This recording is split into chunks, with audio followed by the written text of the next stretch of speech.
नमस्कार दोस्तों, मैं रामपाल जतम चार्टर्ड अकाउंटेंट आपका स्वागत करता हूं एक नई वीडियो में।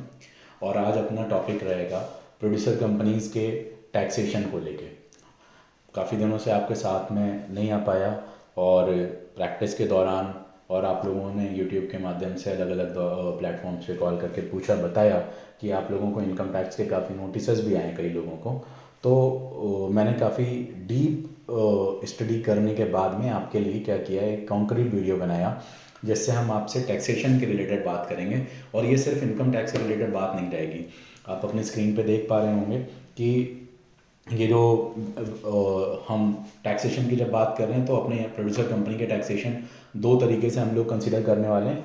एक इनकम टैक्स एक्ट के अंतर्गत और दूसरा जीएसटी एक्ट के अंतर्गत। तो जो जीएसटी वाला होगा वो हम सेकेंड वीडियो में बात करेंगे। आज हम लोग इस वीडियो में इनकम टैक्स की बात करेंगे। अब समझिए, इनकम टैक्स मतलब इनकम के ऊपर टैक्स। तो प्रोड्यूसर कंपनी के ऊपर जो टैक्सेशन लगते हैं वो कैसे लगते हैं? प्रोड्यूसर कंपनी की इनकम के ऊपर। मान लीजिए कि आपने 100 रुपये का माल बेचा और जो 100 रुपये का माल बेचा है उसको आपने खरीदा था अपने किसान मेंबर से या किसी से भी, मान लीजिए 70 रुपये का। 70 रुपये का खरीदा, 10 रुपये के एडमिनिस्ट्रेटिव खर्चे, भाड़ा, मार्केटिंग कॉस्ट कुछ भी लगाई, 80 रुपये आपकी टोटल लागत आ गई। 100 रुपये का आपने बेच दिया, 20 रुपये का आपका मुनाफा हो गया। तो जी 20 रुपये के ऊपर आपको टैक्स लगेंगे। ये तो बड़ा क्लियर हुआ। ये बात बोलेंगे सर इसमें नया क्या बताया मैंने आपको? कुछ नहीं नया बताया, ये तो आपको पता ही है। सवाल ये हुआ कि ये जो 20 रुपये की इनकम आई, इस 20 रुपये की इनकम के ऊपर क्या वाकई में टैक्स लगना चाहिए? कुछ लोग बोलेंगे कि नहीं, ये तो साहब किसान वाली इनकम है, खेती की इनकम है, इस पर टैक्स नहीं लगना चाहिए। ठीक है। कुछ लोग बोलेंगे साहब पता नहीं। ठीक है। तो आज हम आपको इस जो ये जो डिलेमा है, ये जो कम अंडरस्टैंडिंग है, इसके ऊपर पूरी चर्चा करने वाले हैं। तो देखिए, वैसे तो सेक्शन 10 सब सेक्शन 1 में जो इनकम टैक्स का सेक्शन है वो बोलता है कि आपकी एग्रीकल्चरल इनकम के ऊपर टैक्स नहीं लगेगा। ठीक है। तो अब सवाल उठता है कि साहब ये एग्रीकल्चरल इनकम क्या हुआ? तो एग्रीकल्चरल इनकम की परिभाषा आज हम डिस्कस करने वाले हैं। क्योंकि एग्रीकल्चरल इनकम को हम और आप जो आमतौर पर समझते हैं और जो अपने कानून के अंतर्गत लिखा है उसमें बहुत ज़मीन आसमान का अंतर है। तो ये अपना एक मोटा सा टॉपिक रहेगा। दूसरा टॉपिक कि क्या टैक्स अगर मान मान के चलते हैं टैक्स लग गया तो सर कितने परसेंट के हिसाब से लगेगा। ठीक है। तो हम इसके लिए छोटा सा आपको एग्जाम्पल लेके बताते हैं कि मान लीजिए कि आपने जो टैक्स के नॉर्मल प्रोविजन से बोला कि इतने रुपए पे टैक्स लगेगा। तो आम तौर पर आपकी स्क्रीन पे अगर देखेंगे आपको रेट्स, तो आपको पता चल जाएंगे कि अगर आप 25% 30% के आसपास के रेट्स आ रहे हैं, 400 करोड़ रुपए तक के टर्नओवर की कंपनी है तो 25%, अदरवाइज 30% का रेट है। और फिर उसके ऊपर 7% और 12% के हिसाब से सरचार्ज लगता है। और फिर फाइनली उसके ऊपर एक 4% का सेस लगता है। तो बहुत ज़्यादा है, हाँ बहुत ज़्यादा है, लेकिन लगता कंपनी के ऊपर ऐसा ही है। फिर अगर आपने मान के चलिए जैसे आप इंडिविजुअल हो और जब आप अपना आईटीआर फाइल करने जाते हो तो आप अपने प्रोफेशनल जहाँ से भी आप वकील साहब या सीए साहब जहाँ से भी आप अपना काम कराते होगे तो आप उनको बताते हो ना कि साहब हमने बच्चों की फ़ीस में इतना पैसा खर्चा किया, हमने एलआईसी का इंश्योरेंस लिया, वो इतना पैसा खर्चा किया, हमने एनपीएस में पैसा जमा किया, हमारा हाउसिंग लोन चल रहा है, हमने इलेक्ट्रॉनिक व्हीकल खरीदी हुई है, माँ बाप के इलाज पे खर्चा किया है। तो इस तरीके की तमाम चीज़ें हैं जिनके माध्यम से आप अपनी बचत दिखाते हो और उस बचत को सरकार प्रमोट करती है। तो कहती है जो आपने बचत की हम मानेंगे ये खर्चे के बराबर है और इसके ऊपर हम आपसे कोई टैक्स नहीं वसूल करेंगे, तो वो भी आपको घटाने को दे दिया जाता है। तो इसी तरीके से जो इनकम टैक्स है और कंपनीज एक्ट जब अपनी इनकम निकालती हैं तो कंपनीज को भी कुछ चीज़ें घटाने का मौका दिया जाता है। और वो कहीं ना कहीं, जैसे मान के चलिए आप अपने यहाँ ज़्यादा एम्प्लॉयज़ रखते हो तो 80JJAA करके एक सेक्शन है, उसके माध्यम से आपको छूट दी जाती है। तो इस तरीके से बहुत ढेर सारे खर्चे आपको घटाने का, मतलब आपने उनका खर्चा भी क्लेम कर लिया और अलग से आपको डिडक्शन भी मिल जाती है। ठीक है। तो ये आपके स्पेशली जब आपने ऐसा काम करना शुरू किया तो आपके कंसल्टेंट्स क्या करते हैं कि बहुत अच्छी टैक्स प्लानिंग करवाते हैं। और जब वो टैक्स प्लानिंग करवाते हैं तो मोर और लेस आपका टैक्स ना के बराबर भी हो सकता है, आपका टैक्स कम भी हो सकता है, कुछ भी हो सकता है। तो जब ऐसा होना शुरू हुआ तो इनकम टैक्स के माध्यम से सरकार के पास रेवेन्यू जाना कम हो गया। और जब रेवेन्यू जाना कम हुआ तो सरकार ने कहा ये तो बड़ा दिक्कत की बात है, अब काम कैसे चलेगा? तो सरकार उसका समाधान लेके आई। बोली कि जो नॉर्मल प्राविधान थे जिनके माध्यम से आप अपना टैक्स कैलकुलेट कर रहे थे, जो कुछ हमने कहा उस सबको भूल जाओ और एक हम नया बात कहते हैं उस नए प्राविधान के अंतर्गत अपना टैक्स निकालना। और जब आप उसके अंतर्गत अपना टैक्स निकालोगे तो उसका रेट भी बदल जाएगा। रेट आपका कम हो जाएगा। कितना हो जाएगा? लोगों ने पूछा सर 15% हो जाएगा। अगर आप इंटरनेशनल फाइनेंशियल सर्विस सेंटर में हो तो फिर आपका टैक्स 9% हो जाएगा, हालांकि आपके लिए नहीं है, ठीक है, आप 15% की बात पकड़ के रखो तो 15% हो जाएगा। उसके ऊपर नॉर्मल तौर पर जो सरचार्ज लगना है वो सरचार्ज लगेगा, और अगर सेस लगना है तो सेस लगेगा, ठीक है, सेस यूजुअली लगता ही लगता है। तो इसके हिसाब से आपको टैक्सेस देने पड़ेंगे। तो अब क्या हुआ, अब आपको कंपेयर करने को सरकार ने ये बोला कि आप नॉर्मल प्रोविजन में अगर ज़्यादा दे रहे हो in comparison to a special VIP, हम बोलते हैं इसको, वीआईपी ट्रीटमेंट अपने इस वीडियो में लेके चलेंगे कि नॉर्मल प्रोविजन में आपका जितना टैक्स निकल के आया वीआईपी ट्रीटमेंट में अगर उससे कम निकल के आ रहा है आपका, ठीक है, तो वीआईपी वाला कम है तब तो कोई बात नहीं, आप नॉर्मल वाला दे के निकल जाओ। लेकिन कहीं वीआईपी वाला ज़्यादा है नॉर्मल वाला कम है, तब फिर दिक्कत है, तब आपको फिर वीआईपी वाला देना पड़ेगा, नॉर्मल वाला आप नहीं दे सकते हो, ठीक है। फिर 2-3 साल पहले सरकार ने, अब आप समझ ही रहे हैं इस सरकार को कि ये लगातार लोगों के हितों में काफ़ी ढेर सारे काम भी कर रही है, ठीक है, तो उन्होंने बोला कि हम एक ऐसे सेक्शन बनाते हैं जिसमें हम आपको कुछ एक चीज़ों की छूट नहीं देंगे, और छूट नहीं देने के बदले हम आपको रेट ऑफ टैक्स भी कम कर देंगे। तो 115 बी डबल ए और 115 बी ए बी करके 2 सेक्शन बनाए जिसमें 22% का टैक्स का रेट डिसाइड किया, 10% का सेस और 10% का सरचार्ज और 4% का सेस। तो बोले कि अगर हम आपको कुछ बताएंगे, अगर आपने वो मान लिया तो आप ये मैट भी भूल जाना, नॉर्मल वाले प्रोविजन भी भूल जाना, और आप हमको इन नए वाले सेक्शंस में टैक्स दे देना, तो आपको कम भी पड़ेगा, ठीक है। तो अब सवाल ये उठता है कि हम लोग को कब कैसे क्या चूज करना है, ये तो आपके कंसल्टेंट की बात है, हम आपको थोड़ा बहुत ब्रीफ कर देते हैं, ठीक है। तो हमने आपको मोटी मोटी 5 बातें अपने को समझनी है। एक नॉर्मल प्रोविजन के अंदर टैक्स जो मैंने आपको बताया कितने % से जाता है, एक मैट के अंतर्गत कि मैट क्या होता है, वही वीआईपी प्रोविजंस होते हैं मैट, और उसके अंदर टैक्स कितना जाता है वो मैंने आपको बता दिया। तीसरा मैंने आपको बताया बी डबल ए और B double E B A B 115 वाले, उसमें आपको 22% और 15%, 22% कब, अभी मैं आपको आगे बताऊंगा, 15% कब, मैं वो भी आपको आगे बताऊंगा। अभी के लिए आप ये समझ लीजिए कि मैन्युफैक्चरिंग कंपनीज और डोमेस्टिक कंपनीज के ऊपर जो टैक्सेस के रेट्स हैं वो गवर्नमेंट ने कुछ इस तरीके से किए हैं। अच्छा, ये क्या है, परमानेंट सेक्शंस आ गए ना जी, ये परमानेंट सेक्शंस नहीं है। फिर क्या होगा, जब ये खत्म हो जाएंगे तो आप पुराने प्रोविजंस में आ सकते हैं। क्या पुराने प्रोविजंस में भी कुछ खास चीज़ें हैं? हाँ, एक चीज़ खास है, सेक्शन 80PA। ये क्या सेक्शन है? ये वही सेक्शन है जो मैंने आपको खर्चे घटाने की बात कही। तो ये कहता है कि कुछ एक प्रॉफिट्स ऐसे जो कि प्रोड्यूसर कंपनीज को कुछ एक ऐसे स्पेशल नेचर के प्रॉफिट्स होंगे, ठीक है, जिन प्रॉफिट्स मतलब जिन इनकम को हम इनकम नहीं मानेंगे for the purpose of calculation of taxes, ठीक है। तो उन्होंने कहा कि वो हम आपकी टैक्सेबल इनकम निकालते टाइम घटाने का मौका दे देंगे। तो वो इनकम्स क्या होंगी वो भी हम आपको बता देंगे। तो ये जो 80PA को लेके काफ़ी परेशानी थी कि सेक्शन 80PA कॉर्पोरेट आपके प्रोड्यूसर कंपनी के सारे इनकम्स को रिड्यूस करा देगा, ऐसा नहीं है। वो 3 उन्होंने बता रखी है कि 3 तरीके की इनकम्स होंगी, तो हम वो आपके प्रॉफिट से घटवा देंगे 80PA के तहत 100% घटवा देंगे, उसके ऊपर टैक्स मत देना। तो अब मेजर मुद्दा क्या फंसा आके कि जो लास्ट पॉइंट अपना सेक्शन 10(1) की एग्जाम्पशन मैंने आपको बताई, ये बोलता है कि आपकी एग्रीकल्चरल इनकम के ऊपर कोई टैक्स नहीं लगेगा, ना नॉर्मल टैक्स ना मैट, ठीक है, क्योंकि मैट के अंदर वो एग्रीकल्चरल इनकम को घटाने के लिए बोल रखा है, ना 115 BAA क्योंकि वो ना 115 BAB, और जब इनकम ही नहीं बनी तो 80BA के अंदर छूट जाने का कोई मतलब ही नहीं बनता। तो 10(1) जो है वो बहुत अपने आप में बहुत कमाल सेक्शन है, लेकिन 10(1) को समझने के लिए अपने को ये समझना पड़ेगा कि साहब एग्रीकल्चरल इनकम क्या होती है, क्या वही तो नहीं होती है जो हम समझते हैं, या उसके अलावा कुछ और अपनी अंडरस्टैंडिंग है। तो आप ये समझिए एग्रीकल्चरल इनकम को ध्यान में रखते हुए, मतलब supreme court, high court, tribunal, हर जगह पे बातचीत हुई, तो हम आपको कहीं ना कहीं एक ब्रीफ नॉलेज देने वाले हैं कि एग्रीकल्चरल इनकम क्या होती है और एग्रीकल्चरल इनकम के ऊपर टैक्स ट्रीटमेंट्स कैसे चलते हैं, ठीक है जी। तो हम सीधे एग्रीकल्चरल इनकम के पास आपको लेके चलते हैं।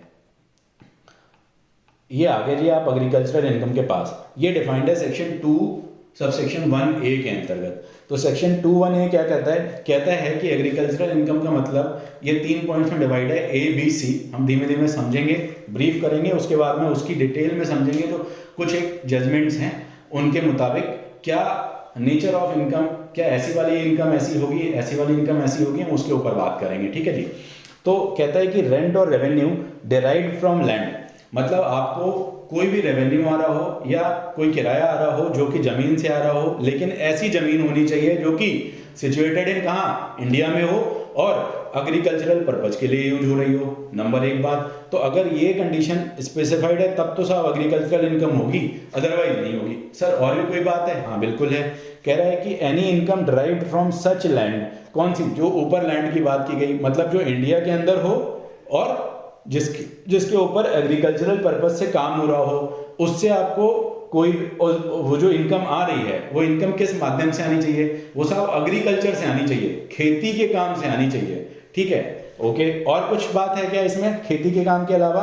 The performance by the cultivator और receiver of the rent in kind of any process already employed by a cultivator or receiver of rent in kind to render the produce raised or received by him fit to take in the market। अब ये बहुत बड़ी बात है, समझना पड़ेगा।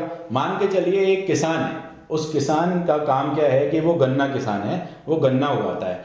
अब उसके आसपास, गन्ना उगाने वाले किसान के आसपास कोई भी शुगर फैक्ट्री नहीं है, ठीक है, और एक गन्ना किसान है जिसके आसपास शुगर फैक्ट्री है।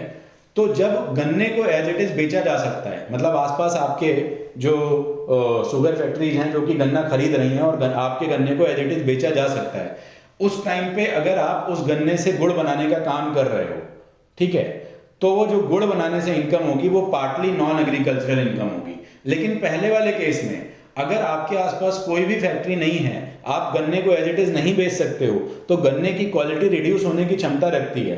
तो कोर्ट ने जो डिसाइड किया था वो ये डिसाइड किया कि आपको क्या करना पड़ेगा, आप गन्ने का आराम से कन्वर्जन कर सकते हो गुड़ में, और अब ये टोटल गुड़ तक की इनकम जो होगी वो आपकी एग्जेम्प्टेड इनकम है, मतलब एग्रीकल्चरल इनकम काउंट हो जाएगी। तो आप समझिएगा कि इतना काम जो कि जरूरी है, कहां तक के लिए जरूरी है? आप मार्केट उसको लेके जाएं और आपके माल की क्वालिटी डिटोरिएट ना हो, ऐसा ना हो। वैल्यू एडिशन नहीं करना है आपको, वैल्यू एडिशन एग्रीकल्चरल इनकम में नहीं आएगा, ठीक है। तो ये एक इंपॉर्टेंट बात हो गई। फिर दूसरी बात क्या लिखी हुई है? The sale by the cultivator और रिसीवर और rent in kind produce in respect of which no process has been performed other than the process of nature described in paragraph 2। तो वही बात कि आप वैल्यू एडिशन ना करो। ओके, पॉइंट नंबर सी क्या कहता है? कहता है any income derived from any building owned and occupied by the receiver of the rent, ठीक है, और the revenue of such land। मान के चलिए एक किसान है, उस किसान के पास में उस किसान का जो खेत है, उस खेत के बगल में, ठीक है, या उसके ऊपर एक बिल्डिंग है जो कि बिल्डिंग कैसे और ऑक्यूपाइड, उसके द्वारा ऑक्यूपाइड है, ठीक है, of land in respect of which produce of which any process mentioned in the paragraph 2(3)(b is carried on provided। ठीक है। सो यहाँ पे क्या कह रहा है आपसे कि वो जो बिल्डिंग वगैरह है आसपास, उस बिल्डिंग में कुछ स्पेशल नेचर ऑफ एक्टिविटीज अगर आप करते हो और वहां से आपको कोई इनकम अराइज हो रही है, तो उसके वो भी हम आपकी एग्रीकल्चरल इनकम मान लेंगे। अब इसको हम लोग ब्रीफ करते हैं, इस पूरे के पूरे सिस्टम को मैंने कहीं पे लिखा हुआ है नीचे, फाइनली उसको कंक्लूड करने के लिए। अब यहाँ पे एक चीज ये समझनी पड़ेगी हम ब्रीफ करने के टाइम पे कि एग्रीकल्चर क्या होता है, ठीक है जी। एग्रीकल्चर क्या होता है? तो एग्रीकल्चर के लिए जो हमारे पास एक डिसाइडेड केस लॉ है, उसने हमको बोला कि दो तरीके के ऑपरेशंस होते हैं, एक बेसिक ऑपरेशंस और एक सब्सिक्वेंट ऑपरेशंस। तो मान के चलिए आपका खेत है जिसमें गुड़ाई का काम है, जिसमें लेवलिंग का काम है, लैंड लेवलर का काम है, ठीक है, तो ये सारे बेसिक ऑपरेशंस होते हैं। तो अगर आप बेसिक ऑपरेशन परफॉर्म कर रहे हो तो आपका खेती का काम है, बेसिक ऑपरेशंस के साथ सेकेंडरी ऑपरेशंस आप परफॉर्म कर रहे हो, ठीक है, ये दोनों एक साथ मिले हुए काम है, तब आपकी वो जो है वो पूरा एग्रीकल्चर है। लेकिन सिर्फ सेकेंडरी वाले काम कर रहे हो। सेकेंडरी वाले काम कौन कौन से होते हैं? जैसे आप कोई ऐसा काम जैसे मान के चलिए आपका काम क्या है, आपके छिड़काव का काम, दवाई छिड़काव का काम, खाद छिड़काव का काम, ठीक है, कटिंग का काम, हार्वेस्टिंग का काम। एक ऐसा समझिए कि एक मशीन किसी के पास में एक हार्वेस्टर है और वो हार्वेस्टर अपना किराए पे देने का काम करता है किसान को, ठीक है।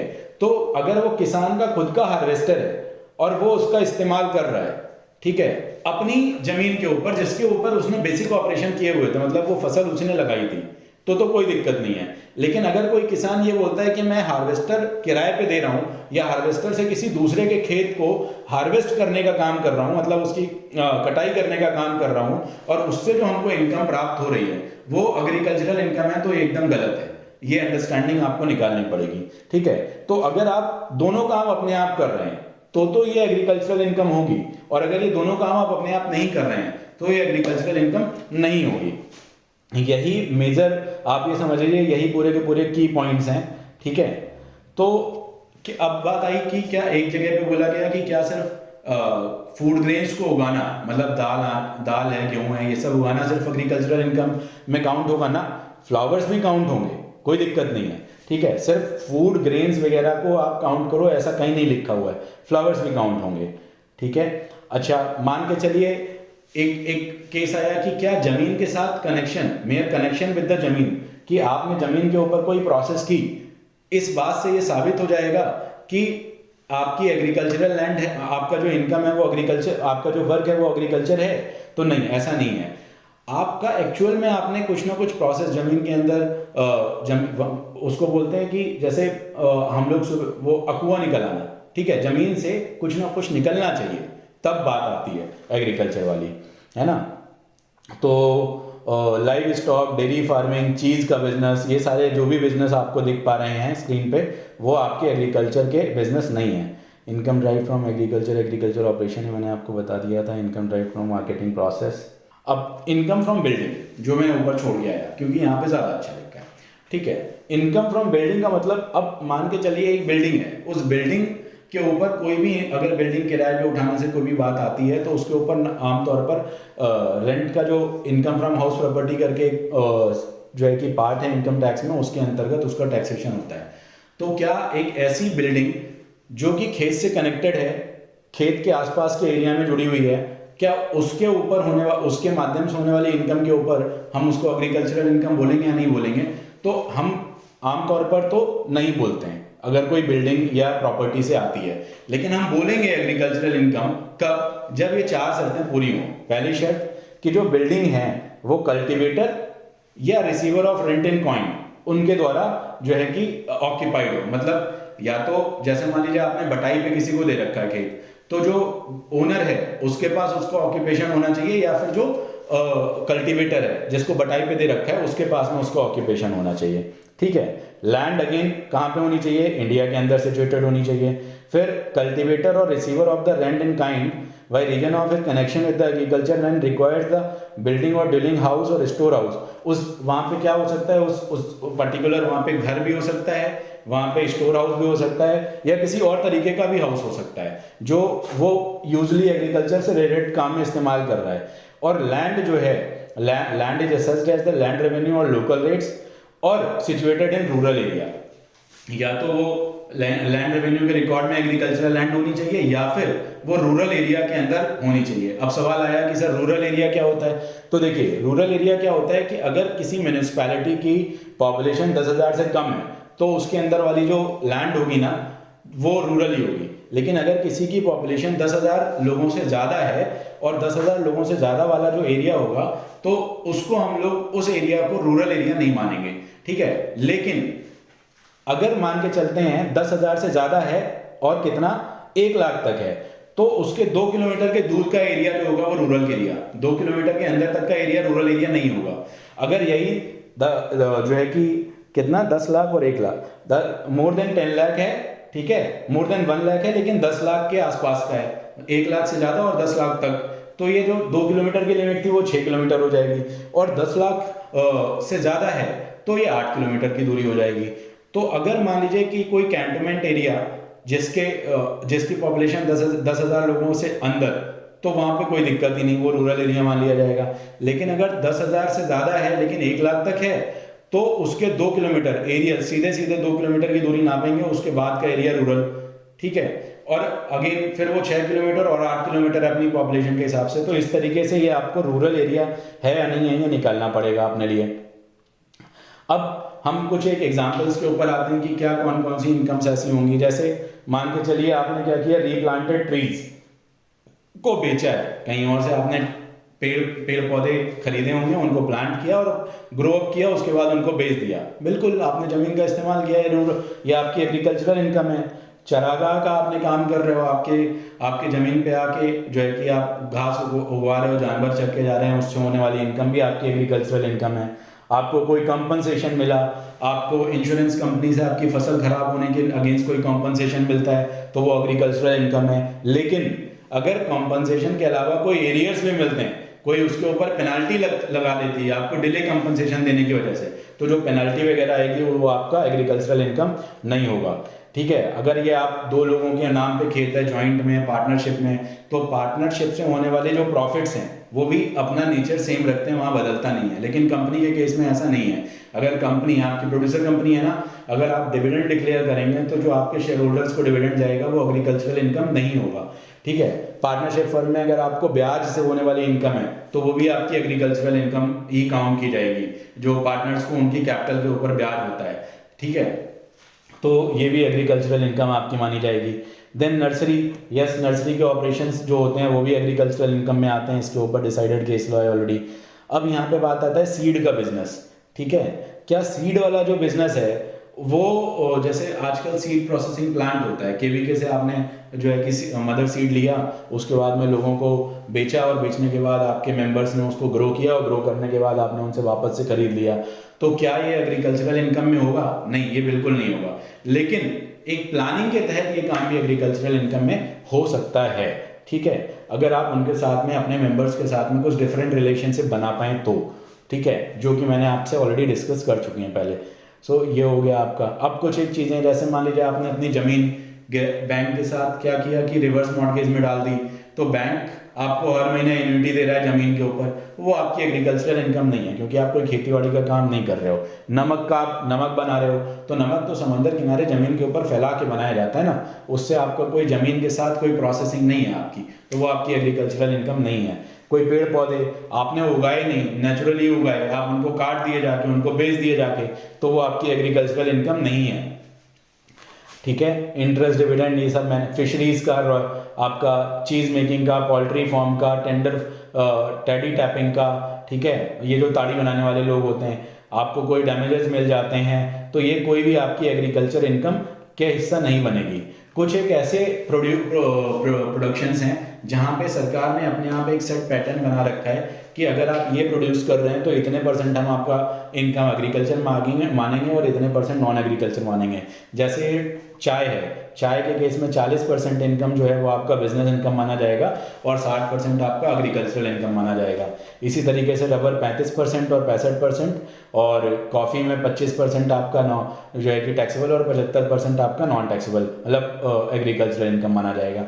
इसके अलावा मान के चलिए जो 3 चीज़ें स्पेसिफाइड हैं, इसके अलावा अगर आपको क्या करता है, कोई ऐसा इनकम होता है, मान लीजिए आप एक ही प्रोसेस है, आपने बहुत ढेर सारा फॉर्म ले रखा है, फॉर्म लेने के बाद में आपके आसपास, और आप उसके ऊपर शुगर केन प्रोडक्शन करवा रहे हो, और आपके आसपास भी फैक्ट्री है, लेकिन आपने अपना ही कुल्लू लगा रखा है, गन्ना पिराई करके गुड़ बना के बेच रहे हो, तो उस केस में आपको प्रॉपर रियलिस्टिक तरीके से प्रोपोर्शनेट करना पड़ेगा कि हाँ जी, इतना पैसा हमारा एग्रीकल्चर इनकम में जाएगा, इतना हमारा नॉन एग्रीकल्चर इनकम में जाएगा। नॉन एग्रीकल्चर इनकम में जाएगा तो नॉर्मल तौर पे टैक्स लगेंगे। ठीक है, अब मैं आपके पास आता हूँ वापस से कि अगर ऐसा होता है कि आपका नॉन एग्रीकल्चर इनकम वाला केस बनता है, तब क्या करेंगे, क्योंकि एग्रीकल्चर इनकम वाला केस तो इन एनी केस उसके ऊपर कोई टैक्स नहीं लगने वाला। ठीक है, और आप प्रोड्यूसर कंपनी हैं और आपके प्रोड्यूसर कंपनी के ऊपर कोई नॉन एग्रीकल्चर इनकम आती है, तो आप उसको नॉर्मल अपना टैक्सेशन करना शुरू करिए और उस इनकम से ये फाइंड आउट करिए कि ये 3 हेड, कहीं ऐसा तो नहीं कि इन 3 चीज़ों के ऊपर कोई इनकम आ रही है, तो ये हो गए आपके एलिजिबल बिजनेस। सबसे पहला कौन सा, कोई आप मार्केटिंग कर रहे हो किसकी, एग्रीकल्चर प्रोड्यूस जो कि आपके मेंबर्स ने उगाया हो, अगर मेंबर्स ने उगाया है उसकी मार्केटिंग कर रहे हो, उसके माध्यम से आपको कोई पैसा आया तो उसके ऊपर कोई टैक्स नहीं लगेगा, ये तो बात एकदम पक्की है, क्योंकि वो 80PA के अंतर्गत आपको छूट घटाने को मिल जाएगी। 80PA का छूट कब तक मिलता है, जब तक कि आपका टर्नओवर 100 करोड़ तक रहता है, उसके ऊपर अगर आपका टर्नओवर है तो आपको 80PA की कोई छूट नहीं मिलने वाली। ठीक है, देन आप लाइव स्टॉक, इम्प्लीमेंट, सीड्स, कोई भी चीज़ खरीदते हो बल्क में और बल्क में खरीदने की वजह से आपको कुछ डिस्काउंट्स मिल जाते हैं, फिर आप अपने मेंबर्स को उनको बेच देते हो। तो अगर आप आपको अपने मेंबर्स को बेच के 4 पैसे कमाते हो, आपकी प्रोड्यूसर कंपनी में आते हैं, तो उस इनकम के ऊपर भी आपको कोई टैक्स नहीं देना है, वो आपका एलिजिबल बिजनेस में आता है। लास्ट चीज आती है processing of agriculture produce of the members. आपने कोई कॉमन फैसिलिटेशन सेंटर बनाया और सीएफ कॉमन फैसिलिटेशन सेंटर बनाने के बाद में थोड़े कम किराए के ऊपर अपने मेंबर्स के प्रोड्यूस को प्रोसेस करना शुरू कर दिया, तो उससे होने वाली इनकम, प्रोसेसिंग करने वाली इनकम, इसके ऊपर आपको कोई भी टैक्सेस नहीं देने। यहीं पे एक कहानी भी है, एक छोटा सा लूप होल, कि आपने अपने मेंबर्स बनाए और मेंबर्स बनाने के बाद में उनके प्रोड्यूस को आपने प्रोसेस किया, ठीक है। तो प्रोसेस करने के बाद में आपने प्रोसेस करने के बाद में उनसे 4 पैसे आपने चार्ज कर लिए, और अब जब आप उस प्रोसेस्ड आइटम को मार्केट करने जाओगे तो मार्केटिंग से होने वाले भी आपको जो इनकम होंगे वो भी एग्जेम्प्टेड हैं। तो कहीं ना कहीं आपकी इनकम के ऊपर कोई टैक्स नहीं लगा, बट कहीं ना कहीं एक थोड़ा सा पेन है कि आप जब अपने शेयर होल्डर्स को कोई भी पैसा in terms of profit, in terms of dividend दोगे, तो वहाँ पे आपको टैक्सेस देने पड़ जाएंगे। तो ये तो हो गया कि आपका एग्रीकल्चरल इनकम वाला पार्ट, कि अगर कोई बिजनेस इनकम है तो बिजनेस इनकम के ऊपर आपने नॉर्मल टैक्सेस में, नॉर्मल प्रोविजंस में आपने टैक्स कैलकुलेट किया, जहां आपने 80PA को घटाया, और 80PA घटाने के बाद आपने अपना सेक्शन निकाल के सारा कुछ कैलकुलेशन कर लिया। देन आपने बिना 80PA को घटाए आपने ये चेक कर लिया कि जो अब इनकम आ रही है स्पेशल वीआईपी ट्रीटमेंट देने के बाद में, उसके ऊपर आपने 15% के हिसाब से टैक्स चेक कर लिया। इन दोनों टैक्सेस में जो ज़्यादा हुआ वो आपने सच मान लिया और उसके हिसाब से आपने पेमेंट्स करवानी है। अभी जब तक 115 BAB और BAA सेक्शंस हैं, आप उनका बेनिफिट उठा सकते हैं। वहाँ पे कुछ एक स्पेशल कंडीशंस के साथ में, अगर आप मैन्युफैक्चरिंग कंपनी हैं तो आपको 15% का टैक्स देना होता है, और अगर आप जो है कि अदर देन मैन्युफैक्चरिंग कंपनी है लेकिन इंडियन कंपनी है, चूंकि प्रोड्यूसर कंपनी है तो इंडियन ही होंगे, तो आपको 22% का टैक्स देना पड़ेगा। दोनों ही केस में आपको 10% का सरचार्ज और 4% का सेस लगाना है उसके ऊपर। सो मुझे लग रहा है कि ये एक कंप्लीट पैकेज था इनकम टैक्स की अंडरस्टैंडिंग को लेके। इसके बावजूद अगर आपको कोई भी दिक्कत है इनकम टैक्स में कि सर हम ये काम कर रहे हैं और हमारे ऊपर क्या टैक्स लगेगा या नहीं लगेगा, तो आप बिना किसी झिझक के इस नंबर के ऊपर अपना मैसेज डाल के, कॉल करके आप अपना सवाल मेरे से पूछ सकते हैं 9335377770। एक और चीज़ आपको बताता हूँ, जो प्रोड्यूसर कंपनीज हैं उनको डेडिकेटेडली कैटर करने के लिए, उनके ऊपर बहुत ढेर सारी कंप्लाइंसेस हैं, लाखों रुपए की पेनल्टीज हैं, उनको डेडिकेटेडली कैटर करने के लिए एक फिनिट नाम का सॉफ्टवेयर अवेलेबल है, fpo.finit.in करके उसकी वेबसाइट भी है, आप वहाँ पे जाके बात कर सकते हैं fpo.finit.in। और ये सॉफ्टवेयर SFEC द्वारा अप्रूव्ड भी है। इस सॉफ्टवेयर के माध्यम से आप अपने जो है कि अपने काम को बहुत आसान कर सकते हैं और अपने खर्चों को रिड्यूस कर सकते हैं। तो ये एक अच्छा सॉफ्टवेयर है, मैंने देखा हुआ है, आप जा सकते हैं उसके ऊपर और काम कर सकते हैं। तब तक के लिए धन्यवाद। अगले वीडियो में आपसे मिलूंगा जीएसटी के ऊपर चर्चा करके कि जीएसटी किन किन सर्विसेज के ऊपर या किन किन प्रोडक्ट्स के ऊपर जीएसटी लगता है। एग्रीकल्चर से परिप्रेक्ष्य में जितना भी जीएसटी से रिलेटेड बातें होंगी वो सब वन शॉट वीडियो में कंप्लीट करेंगे। और अगर रिक्वायरमेंट होती है प्रोसीजर्स को समझने के लिए और आपने बोला कि नहीं जी प्रोसीजर समझने, तो कोई एक और वीडियो बना ली जाएगी। कोशिश करेंगे हर एक वीक में आपके लिए कुछ ना कुछ कंटेंट लेके आऊँ। तब तक के लिए धन्यवाद। Thank you. जय हिंद।